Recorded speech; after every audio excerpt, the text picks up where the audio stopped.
Madame, Messieurs, bonsoir. Merci de votre fidélité. Bienvenue dans ce journal. Au sommaire de l'actualité, les députés Levaillant Louis Jeune et Sorel Jacinthe ont demandé au juge Maxime Pierre de se déporter de la connaissance de leur plainte. Ils mettent en avant le fait que le magistrat faisait partie du cabinet de maître Éphésien Joassin, avocat de l'ancien sénateur Joseph Lambert, avant de faire son entrée dans la magistrature. Le Réseau national de défense des droits humains a publié le témoignage de Shelson Sanon, 25 ans, qui affirme avoir perpétré de nombreux crimes et d'actes de kidnapping pour le compte de l'ancien sénateur Joseph Lambert et le sénateur du Sud-Est Edwin Zeni de 1999 à avril 2013. Shelson Sanon affirme également avoir transporté de la drogue pour ces deux personnalités qui auraient des liens étroits avec le gang dénommé CACO. Des parlementaires continuent de presser l'exécutif de transmettre le projet de loi électorale au pouvoir législatif de manière à ce que le pays soit doté de ce document indispensable à la réalisation des élections avant la fin de l'année. 3000 téléphones portables confisqués, une quarantaine de candidats éliminés et 13 autres arrêtés, puis déférés par devant les autorités judiciaires. C'est le bilan des examens du baccalauréat première partie qui se sont déroulés cette semaine. Dans l'actualité internationale, au moins 3 personnes tuées ce vendredi dans des affrontements entre les forces de l'ordre et des partisans du président déchu égyptien Mohamed Morsi. L'Union africaine suspend l'Égypte jusqu'au retour à l'ordre constitutionnel. Réouverture jeudi de la Statue de la Liberté à New York, fermée il y a plus de 8 mois après la tempête Sandy. Dans l'actualité sportive, la 12e édition de la Gold Cup démarre dimanche aux États-Unis. Pour cause de blessures, Frandy Montreville et Kervins Belfort-Fils ne pourront pas disputer les 3 premiers matchs de la sélection haïtienne. Le Britannique Andy Murray disputera dimanche à 26 ans sa 2e finale d'affilée à Wimbledon et sa 7e en Grand Chelem contre le Serbe Novak Djokovic, vainqueur de l'Argentin Juan Martín del Potro, après une splendide bataille en 5-7. Madame, Messieurs, restez branchés pour le développement de ces titres et de bien d'autres.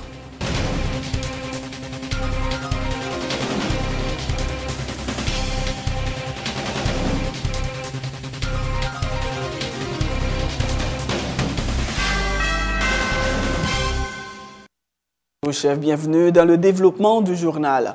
Les députés Levaillant Louis Jeune et Sorel Jacinthe ont par requête demandé au juge Maxime Pierre de se déporter de la connaissance de leur plainte, vu que celui-ci faisait partie du cabinet de maître Éphésien Joassin, avocat de l'ancien sénateur Joseph Lambert, avant de faire son entrée dans la magistrature.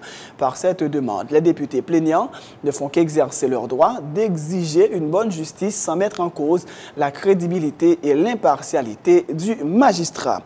Le Réseau national de défense des droits humains a publié le témoignage de Shelson Sanon, 25 ans, qui affirme avoir perpétré de nombreux crimes et d'actes criminels et de kidnapping pour le compte de l'ancien sénateur Joseph Lambert et du sénateur du Sud-Est Edwin Zeni de 1999 à avril 2013. Shelson Sanon affirme également avoir transporté de la drogue pour ces deux personnalités qui auraient des liens étroits avec le gang dénommé CACO. Shelson Sanon, qui est actuellement en prison, a été entendu à 2 reprises par le juge instructeur Maxime Pierre. Autre point de l'actualité, 134 cas devraient être traités durant les assises criminelles avec et sans assistance de jury qui débutent lundi au tribunal de première instance de Port-au-Prince. Enlèvement, vol, viol et association de malfaiteurs sont entre autres les chefs d'accusation retenus contre les inculpés. Au niveau du ministère de la Justice et au parquet de Port-au-Prince, tout semble avoir été mis en œuvre pour la réussite de ces assises qui devront durer 1 mois. Sur près de 4000 détenus qui sont actuellement au pénitencier national, seuls 5% ont été jugés et condamnés selon le CSPJ. Emmanuel Paul, reportage. Les assises criminelles avec et sans assistance de jury débutent ce lundi au tribunal de première instance de Port-au-Prince. Au palais de justice, c'est le branle-bas. Au niveau du ministère de la Justice, des dispositions ont été prises pour faciliter le bon déroulement des assises.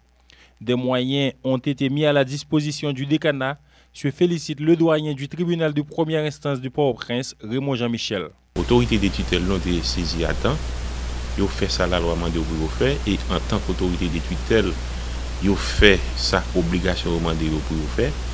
Et c'est une question de heure qu'à contrôler pour nous capables de démarrer avec assise ça comme demain c'est week-end, même Dakar moi-même personnellement comme dans un tribunal là, tellement toute bagaille bien faite, c'est lundi matin là nous-mêmes pour nous lancer assise là et Jean la loi demandé nous pour nous faire. 134 cas seront traités durant un mois, dont 10 avec assistance jury. Les chefs d'accusation retenus contre les prévenus concernés sont kidnapping, vol, viol, association de malfaiteurs, entre autres. Nous gagnons 134 dossiers. Dans 134 dossiers, nous gagnons 10 cas avec assistance des jurys. L'autre 124 là, lui-même, c'est dossier criminel sans assistance des jurys. Nous prévoyons pour nous commencer 8 juillet pour nous finir 10 août. Tout le monde qui est connecté victime de cas de questions de kidnapping, et questions de viol et crimes de sang, bref. Donc, procès a fait et lundi, cap vini là, dans palais de justice qui bicentenaire. Donc, nous attendons. Et pour ne pas peur, pour ne pas crainte, et nous pas pour peur, parce que c'est le monde qui a violé la loi, qui doit peur. Le parquet est également très motivé. Une vingtaine de substituts commissaires du gouvernement sont mobilisés dans le cadre de ces assises avec et sans assistance de jury, a indiqué le chef du parquet de Port-au-Prince. Bon, on a gagné plusieurs salles de séance, au moins 5 salles. Nous avons mobilisé plus qu'une vingtaine de magistrats substituts qui prennent part active dans l'assise là, donc pour nous permettre que toute bagaille bien déroulée. Les assises criminelles avec et sans assistance jury visent à apporter des solutions aux problèmes de détention préventive prolongée auxquels fait face la juridiction de Port-au-Prince. Près de 4000 prisonniers sont actuellement incarcérés au pénitencier national. Seulement 5% ont été jugés et condamnés selon le Conseil supérieur du pouvoir judiciaire. Les parlementaires continuent de presser l'exécutif de transmettre le projet de loi électorale au pouvoir législatif de manière à ce que le pays soit doté de ce document indispensable à la réalisation des élections avant la fin de l'année. Le député Jules Lionel Anélus fait remarquer que l'état de droit que prône le chef de l'État va de pair avec le respect des droits civils et politiques des citoyens. Et pour cela, l'organisation des élections régulières s'avère indispensable, a-t-il dit. Le parlementaire affirme ne pas comprendre l'attitude du chef de l'État qui, fait-il remarquer, en voulant réviser l'avant-projet de loi qui lui a été remis par le CTCEP, il fait objection à une loi qui n'a même pas été votée au Parlement. Aucun gouvernement n'a qu'à fonctionner dans le marronnage. Aucun gouvernement n'a qu'à fonctionner dans courir, dans en fait bluffer le monde. Jodi, il y a une perception dans le niveau population qui comprennent que ni Premier ministre, ni Président de la République, c'est deux personnes qui ont fait marronnage, sont paquet irresponsable, c'est deux personnes qui n'ont jamais voulu mettre à la hauteur pour assumer les responsabilités. Nous espérons que, à travers projet loi électorale ça que yo même yo vendre une image qui contraire par rapport à ça peut-être majorité population a compris. Son bagage très simple, son procédure qui est très simple. Conseil électoral la gain pour le rédiger avant projet a, niveau el ba exécutif vu que li pas gain rentrer dans niveau parlement, exécutif gain pour le recevoir et puis transmettre li au parlement nous-mêmes pour mettre notre travail. Jodi on là pas qu'à comprendre pour exécutif là avant même que loi voté dans le niveau parlement, ils ont décidé de faire objection. Ça, c'est une anomalie grave. C'est des bagailles. N'importe pays, moun pas qu'à comprendre ça. Pour loi, pour qu'on vote dans le niveau parlement, pour exécutif décider de faire objection sur lui. Jodi, apprendre de bonnes sources que exécutif l'a décidé de faire objection même avant que loi voté dans le parlement. Nous estimons ça aussi des bagailles qui pas doit arriver dans une société démocratique, dans quel pays qui dit la paix état de droit. Donc c'est des bagailles que nous déplorons. Jodi, nous mettons d'accord. Exécutif là dit la fait état de droit. Nous sommes dit les droits civils et politiques, ils fait partie des premières générations de droits moun. Si exécutif là dit la fait état de droit, il pas cap violer droits civils et politiques citoyens gain. Donc élection, c'est une obligation pour le pays et nous bail exécutif là jusqu'à lundi pour le voyer avant projet loi venir dans le Parlement, dans la conférence président, lundi, pour nous mettre loi à l'ordre du jour, mardi, pour nous faire séance. Seule volonté exécutive, c'est écraser le Parlement. deuxième lundi janvier avec loi électorale 2008 là, qui fait comprendre que il y a un tiers Sénat qui a quitté le Sénat deuxième lundi janvier 2014, vu que le Sénat avec 10 sénateurs, les papes qui a fonctionné, la 20 dysfonctionnel, et le ça, vu que nous connaissons le fonctionnement de la Chambre des députés dépend de l'existence du Sénat de la République, et on a constaté que le président pas bien ni Sénat ni Chambre des députés, et le ça lui-même il a décidé de diriger avec Sophia Matéli, Olivier Matéli, tout le reste de Matéli. Le président du bloc parlementaire pour l'équilibre politique, Pierre-Martin Tatout, est du même avis. Il dit croire que tout devrait être mis en œuvre pour que les élections pour renouveler le tiers du Sénat aient lieu cette année. Il informe que son bloc s'engage dans la lutte en faveur de l'organisation du prochain scrutin de manière à éviter un vide institutionnel à la rentrée parlementaire en janvier 2014, soulignant que le retard mis par l'exécutif à mettre en marche la machine électorale soulève des doutes légitimes quant à sa volonté d'organiser les élections cette année. Position peuple là claire. Position peuple qui c'est parlementaire pour l'équilibre politique. L'éclair pour nous entrer dans une procédure là pour nous prendre position et nous prendre déjà quelle élection faite avant fin d'année. C'est ça la question. Maintenant, pour l'élection faite, qui ça a fait pour l'élection faite? Pour réaliser l'élection, qui ça doit faire? C'est là nous, il y a une série de bagailles vraiment qui va intéresser nous. Il faut que l'élection réalisée avant fin d'année. Il faut que l'élection faite. C'est question ça, c'est pas une question de loi électorale. Que vous avez pour la loi électorale 2008 là, l'élection est faite. Je dis, où nous allons l'accuser, un groupe de monde, on commence à accuser Mamka et PO. Ouais, il y a le monde qui va l'accuser. Maintenant, nous-mêmes, peuple qui ça nous dit, quelle élection faite? Faut que élection faite. C'est bataille pas nous ça. Il dit que, on prend loi électorale 2008 là, fait élection. On fait une décision pour quoi? L'or responsable ou pour une décision. Loi déjà dans le exécutif. Il y a un temps à corriger, ça n'est pas bon, ça a de fait comme ça, après ça leur fait nous faire par eux, ils vont envoyer le Parlement. Nous-mêmes, nous ne pouvons pas accepter pour l'arrêter dans le pied. Nous ne pouvons pas accepter pour l'arrêter dans le pied.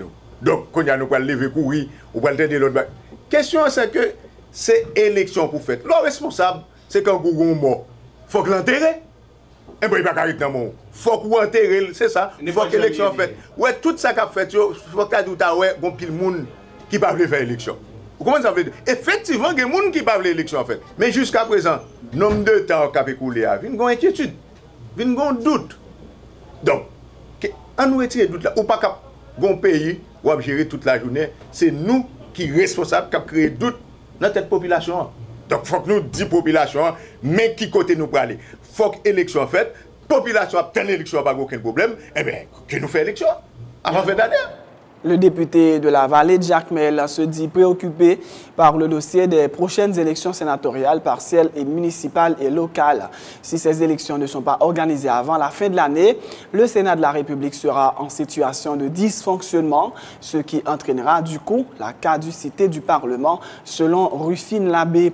La parlementaire, membre du bloc parlementaire pour l'équilibre politique, dit espérer que le projet de loi électorale transmis à l'exécutif cette semaine sera acheminé très rapidement au Parlement pour y être voté dans le meilleur délai. Aujourd'hui, ça qui était pour nous une préoccupation, c'est la loi électorale là. Pas oublier, dans peu de temps, nous gagnons un tiers Sénat là qui pourra arriver dans fin mandat. Donc ça va entraîner automatiquement la caducité ou bien le dysfonctionnement de la Chambre haute. Et nous connaissons que la Chambre haute et la chambre basse, c'est deux ailes oiseaux. Donc, un oiseau pas volé avec une seule aile, il faut qu'il y ait deux ailes là. Donc, de ce fait, ça a été pour nous une préoccupation. Nous-mêmes qui rassemblons nous dans le peuple, nous avons même préoccupation. Et des préoccupations même qui mettent nous dans position plus ou moins partagée avec les parlementaires de prix. Ça veut dire, c'est ouais, dans quelle mesure que nous-mêmes, nous pourrons faire des propositions pour permettre que loi électorale là arrive le plus vite que possible dans le Parlement. C'est ça qui intéresse nous aujourd'hui. Si loi électorale n'a pas voté, n'a parlé, n'a fait plaidoyer, n'a fait dire la droite toute la journée, et puis c'est garder, n'a pas année à passer, nous pas faire rien. Parlement crasé, pas quoi que des gens qui sorti gagnant dans cette situation ça. Et pas quoi que l'exécutif là tout l'a sorti gagnant. Et moi-même, pas quoi que l'exécutif là gagne là pour lui ajouter de loi électorale ça. Je pense que si au préalable, l'exécutif avait des propositions, bien avait à faire passer ses revendications, bien des idées, donc il aurait pu constater bien avant, avant projet ça lui-même il était prêt. Sinon, donc ça, son démagogie. Oui, ça c'est une manœuvre, parce que c'est une manœuvre pour qui ça? Exécutif là lui-même, c'est lui-même. Il te gen membre pali que il voyait dans CTCEP. Ça veut dire voyer là le font travail. Il pas qu'à voyer là le font travail, donc nous avons CTCEP qui font travail. Mais sinon que exécutif là lui-même, il prépare avant projet de loi pour contre lui et puis il voyer dans législatif là, il fini. Si tu bon bagay pour te faire passer, c'est bien avant pour te faire le passer, il voyer dans CTCEP et puis CTCEP a voyer le bali lui-même il voyer vers la Chambre des députés. Tout à fait. Autre chose, environ 6 000 candidats participent aux examens du baccalauréat deuxième partie qui débute ce lundi sur toute l'étendue du territoire. Le ministère de l'Éducation nationale informe avoir révisé, corrigé et augmenté les mesures adoptées lors des précédentes épreuves en vue de barrer la route aux fraudeurs. Le ministre Vanner Pierre a fait état de 3 000 téléphones portables confisqués, d'une quarantaine de candidats éliminés et 13 autres arrêtés, puis déférés par devant les autorités judiciaire pendant le déroulement des examens du baccalauréat cette semaine. Reportage Emmanuel Paul. 3000 téléphones portables confisqués, 40 candidats éliminés et 13 arrêtés puis déférés par devant les autorités judiciaires, selon le directeur général du ministère de l'Éducation nationale et de la formation professionnelle. Nous sommes arrivés saisir un ensemble de téléphones qui autour de 3000 téléphones environ. Nous arrivons à faire 13 cas d'arrestation et moun sa yo nous remettre au la justice et dans le cadre élèves qui éliminés dans l'examen d'État, autour de 40 candidats. Parmi les personnes sanctionnées figurent également des surveillants qui avaient en leur possession des téléphones portables, indique le ministre de l'Éducation nationale qui se veut intraitable en ce qui a trait au respect des consignes données par le MNFP. Ces mesures seront révisées, corrigées et augmentées lors des examens du bac deuxième partie, Martel Vanner Pierre. Donc la décision a été prise, pas de téléphone. Pas de téléphone, moun pas doit venir sans examen avec téléphone. Et nous sommes clairs, seul monde qui doit avoir un téléphone au besoin, le responsable du centre. Surveillant pas un droit, candidat, personne n'a pas un droit. Il y a un surveillant qui vient non seulement prendre, mais mettez le tout. Tout et retirer dans le centre parce que le consigne est clair, ou pas un droit à faire. Au niveau de la philo, on a renforcé la détermination. Le ministère sera également sans pitié pour les candidats et surveillants qui ne s'habillent pas décemment lors des épreuves de la philo, prévient Vanner Pierre. Pendant des mois, on a parlé de ça. Moi-même, je prends mesure. Je prends mesure. Je suis désolé, mais l'homme paraît. Je suis un responsable de centre ou bien un superviseur. Pas répondre. Habillement, tout ça. Ça n'a pas marché. Je suis désolé, on va quitter le centre là. Je prends responsabilité. Donc, je pense que ce n'est pas une question de ministère de l'Éducation. C'est une question de société. C'est une question de tout le monde dans le pays. Tout le monde dans l'État mobilisé. Les examens du baccalauréat deuxième partie débutent ce lundi 8 juillet sur tous les territoires. Environ 60 000 candidats prendront part aux épreuves qui dureront une semaine. C'est la fin de ce journal. Avant de vous quitter, voici le rappel des titres. Les députés Levaillant-Louis-Jeune et Sorel Jacinthe ont demandé au juge Maxime Pierre de se déporter de la connaissance de leur plainte. Ils mettent en avant le fait que le magistrat faisait partie du cabinet de maître Ephésien Joassin, avocat de l'ancien sénateur Joseph Lambert, avant de faire son entrée dans la magistrature. Le Réseau national de défense des droits humains a publié le témoignage de Chelson Sanon, 25 ans, qui affirme avoir perpétré de nombreux crimes et d'actes de kidnapping pour le compte de l'ancien sénateur Joseph Lambert et le sénateur du Sud-Est Edwin Zeni de 1999 à avril 2013. Chelson Sanon affirme également avoir transporté de la drogue pour ces deux personnalités qui auraient des liens étroits avec le gang dénommé Kako. Des parlementaires continuent de presser l'exécutif de transmettre le projet de loi électorale au pouvoir législatif de manière à ce que le pays soit doté de ce document indispensable à la réalisation des élections avant la fin de l'année. 3000 téléphones portables confisqués, une quarantaine de candidats éliminés et 13 autres arrêtés, puis déférés par devant les autorités judiciaires. C'est le bilan des examens du baccalauréat première partie qui se sont déroulés cette semaine. Au moins 3 personnes tuées ce vendredi dans des affrontements entre les forces de l'ordre et des partisans du président déchu égyptien Mohamed Morsi. L'Union européenne suspend l'Égypte jusqu'au retour à l'ordre constitutionnel. Réouverture jeudi de la Statue de la Liberté à New York, fermée il y a plus de 8 mois après la tempête Sandy. Dans l'actualité sportive, la 12e édition de la Gold Cup démarre dimanche aux États-Unis. Pour cause de blessures, Franzy Montreville et Kevin Smith Belfort ne pourront pas disputer les 3 premiers matchs de la sélection haïtienne. Le Britannique Andy Murray disputera dimanche à 26 ans sa 2e finale d'affilée à Wimbledon et sa 7e en Grand Chelem contre le Serbe Novak Djokovic, vainqueur de l'Argentin Juan Martín del Potro après une splendide bataille en 5-7. C'est la fin de ce journal. Merci de l'avoir suivi. Bonne suite de programme et bon week-end sur Télé Pluriel.